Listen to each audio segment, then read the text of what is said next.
లగచర్ల హకీంపేట పోలేపల్లి వాసులకు good news. ఇది pharma company నిర్ణయంపై వెనక్కి తగ్గింది ప్రభుత్వము. వేరే కంపెనీలైతే భూములు ఇస్తామంటున్నారు స్థానికులు. ఇండస్ట్రియల్ పార్క్ పేరిట కొత్త నోటిఫికేషన్ విడుదల చేయబోతోంది ప్రభుత్వము.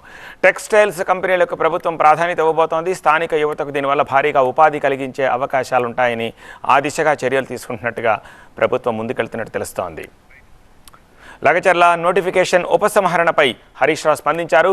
గిరిజనుల పోరాట ఫలితంగానే ప్రభుత్వం వెనక్కి తగ్గిందని, అన్ని వర్గాల తరపున పోరాటం కొనసాగుతుందన్నారు హరీష్ రావు. రాష్ట్రానికి సంబంధించిన ఏ అంశంలోనూ ఈ ప్రభుత్వం సరైన నిర్ణయం తీసుకోవట్లేదని మరోసారి ఆరోపించారు హరీష్ రావు. మొన్న గిరిజనులు కొట్టిన దెబ్బకు లగచర్లలో ఇవాళ వెనక్కు తగ్గిండు. మొన్నటిదాకా ఏమన్నాడు? లగచర్లలో ఫార్మాసిటీ కాదు ఇండస్ట్రీ కడతా అన్నాడు. ఇప్పుడు గిరిజనులు తిరగబడితే ఇవాళ లగచర్ల భూసేకరణ నోటిఫికేషన్ను రద్దు చేసుకున్నాడు ఇవాళ రేవంత్ రెడ్డి.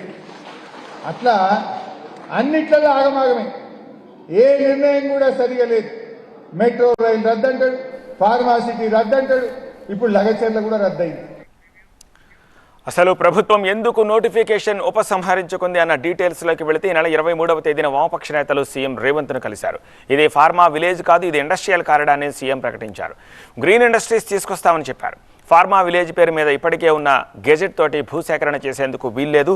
దానికి బదులుగా ఇండస్ట్రియల్ కారిడార్ ఏర్పాటుకు మరో నోటిఫికేషన్ జారీ చేసే అవకాశం ఉన్నట్టు తెలుస్తోంది.